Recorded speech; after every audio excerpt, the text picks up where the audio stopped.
नागपुर में कलमना थाना क्षेत्र में इंसानियत को शर्मसार करने वाला मामला सामने आया है, जहां 22 वर्षीय युवक पर 4 साल के मासूम बच्चे के साथ दुष्कर्म करने का आरोप है। जानकारी के मुताबिक आरोपी पहले भी अपराध के मामले में दर्ज रहा है और नवंबर 2025 में उसके खिलाफ पॉस्को एक्ट के तहत विनय भंग का मामला दर्ज हुआ था। अब फिर एक बार आरोपी ने कथित तौर पर 4 साल के मासूम को घर छोड़ने का झांसा देते हुए उसके साथ लैंगिक अत्याचार किया। आरोपी और पीड़ित आपस में रिश्तेदार बताए जा रहे हैं। वहीं आरोपी पर विकृत मानसिकता का होने की जानकारी सामने आई है। साथ ही शराब व अन्य नशे के सेवन में वह इस प्रकार की हरकत करता है।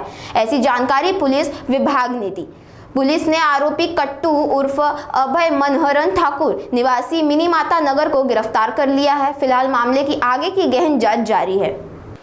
पोलीस ठाणे कळमनाच्या अंतर्गत एक 4 वर्षाच्या मुलावर लैंगिक अत्याचाराची घटना घडलेली आहे।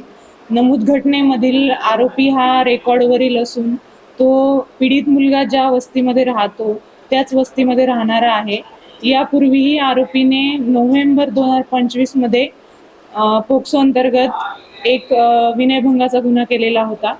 त्याच आरोपीनं जेलमधून बाहेर आल्यानंतर आता 7-8 महिन्यानंतर पुन्हा लैंगिक अत्याचार केलेला आहे एका 4 वर्षाच्या मुलावर। नमूद आरोपी हा याला अटक करण्यात आली असून तो आता पोलीस कस्टडीमध्ये आहे। नमूद आरोपी हा विकृत बुद्धीचा आहे असं निदर्शनास आलेलं आहे। तो दारूच्या नशेत किंवा इतर पदार्थांच्या नशेमध्ये असं काही कृत्य करतो। नमूद पीडित मुलगा हा आपल्या घरून आपल्या चुलत्याच्या घरी जात असताना आरोपीने त्याला मी तुला घरी सोडतो असे म्हणून सोबत नेले आणि त्याच्यावर लैंगिक अत्याचार केलेला आहे। आरोपीचे नाव आहे अभय मनोहरन ठाकूर, त्याचं टोपण नाव आहे कट्टू। हा मिनीमाता नगर येथेच राहतो।